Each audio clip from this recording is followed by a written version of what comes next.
مساء الخير على احلى ناس في الدنيا، عاملين ايه؟ يا رب دايما تبقوا بخير ومحققين كل حاجه حلوه يا رب. انا النهارده مش جايه اكلمكم عن ابراج، ولا مصوره مكان جديد خطر على بالي كده عشان اوريه لكم، وجايه اعمل لكم حاجه تانية خالص. انا جايه اعمل طريقه البطاطا بس بطريقه مختلفه. طبعا كل الناس اللي بتحب البطاطا هنا عندي يعني يجمعوا بقى يجوا لي هنا ليه؟ لاني انا واحده من الناس بحب البطاطا سواء مشويه او بالمهلبيه. اختي اميره عاملاها بطريقه عملتها بطريقه المهلبيه وكانت فعلا تحفه وتجنن قوي قوي. اللي بيحب البطاطا بطريقه مهلبيه او ما جربهاش لسه، هسيب لكم اللينك بتاع اميره اختي هنا تروحوا تشوفوه. وعلى فكره اشتركوا في القناه، عندها بتعمل اكلات تحفه، هي شيفه شيفه شيفه ما شاء الله عليها.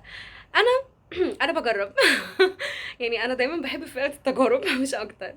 المهم يا جماعه مش هطول عليكم، هعمل لكم النهارده بقى انا بطاطا بس بطريقه كده مختلفه شويه يعني. لقيت ناس عاملاها كتير، عاملاها كتير قوي على اليوتيوب وبصراحه انا بحب التجارب. يعني انا اساسا قلت لكم انا صفحتي هنا هتبقى تجارب في حاجات كتير قوي، فقررت اعملها وهقول رايي بصراحه. يعني انا في الحاجات دي، في الاكل والكلام والحلويات والحاجات دي، بحب اقول الصراحه بصراحه، واكيد في ناس كتير قوي زيي.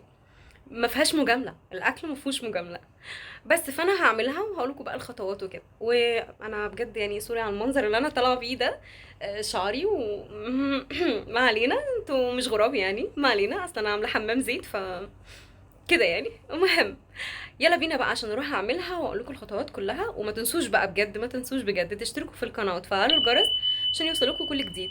انا فاضل لي حبه صغيرين قوي على الالف، وانا متاكده ان شاء الله ان شاء الله قبل السنه الجديده كده هكون كملت الالف ان شاء الله ان شاء الله. تمام، يلا اشوفكم على خير بقى، ويلا بينا نروح نشوف الطريقه. طب يا جماعة هنسلق البطاطا عادي خالص بأي طريقة سلق. وبعد كده هنجيب 3 معالق زبدة، وهنحط 3 معالق دقيق. تمام.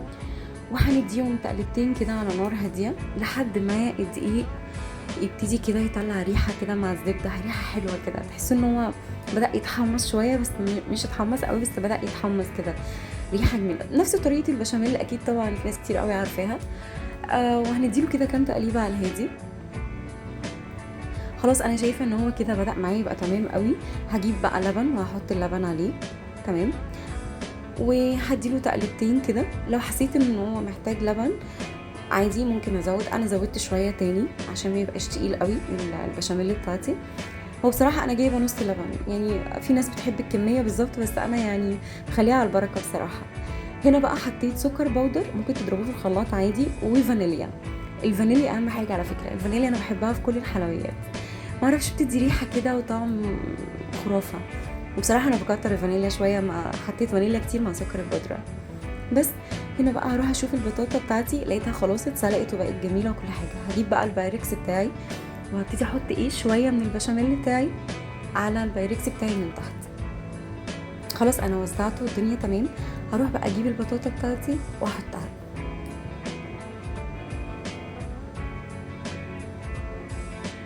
انا جبت البطاطا اهو وحطيتها، هحط الكميه كلها اللي عندي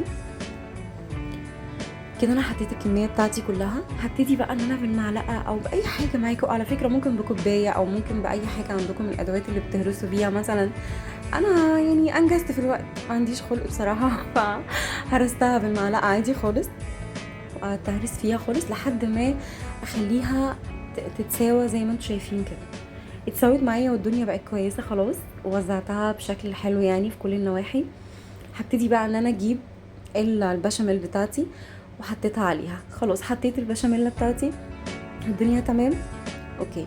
لو انتوا بقى عندكم يعني اي نوع من المكسرات تحبوا تزوقوا بيه حطوا زوقوا. انا بصراحه حطيت سوداني، ما كانش عندي غير سوداني فطحنته كده يعني. انا بحب السوداني على طول، ما بيسيبش البيت عشان بابا على طول بيحبه قوي فالحمد لله اهو نفعني.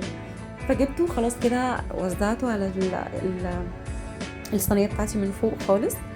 وشكله كان يعني كميه قليله شويه، بس ما علينا، برضو عملت شغل يعني، السوداني عمل شغل برضو بس دخلتها الفرن. عايزه اقول لكم هي في الفرن مطلعه ريحه رهيبه، ريحه حلوه قوي بجد يا جماعه يعني انا كنت مستنيها تخلص بصراحه، لان انا من النوع اللي بحب الحلويات سخنه. بس وهنا طلعتها من الفرن، بص تحسوا ان هي عامله زي المكرونه البشاميل، بس هي اصلا مش بشاميل بس يعني حاجات كده خدع خدع. بس انا يعني ممكن تبقى برضو ام علي يعني عادي. هنا يا جماعه انا قطعتها وبصوا من جوه شكلها عامل ازاي. على فكره كنت ممكن يعني تخلوا الكميه اكتر وتعرضوا وتخلوها عريضه اكتر، لكن انا حبيت ان انا اعمل حاجه كده بسيطه. بس يا جماعه وده الشكل النهائي بتاعها.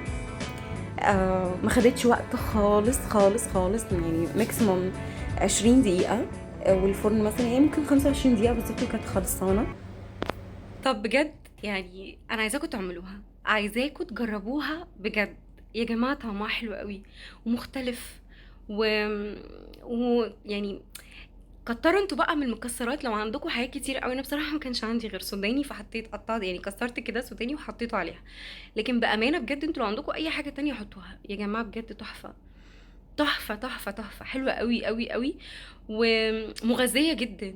يعني كميه الغذاء اللي فيها رهيبه للناس الكبار ولينا وللاطفال. تحفه يا جماعه بجد، اعملوها على ضمانتي. طعمها تحفه، عجبتني قوي وعجبت بابا كمان جدا. فبجد جربوها يا جماعه، بجد تحفه. تمام، مش هطول عليكم بقى اكتر من كده، اشوفكم على خير، باي باي.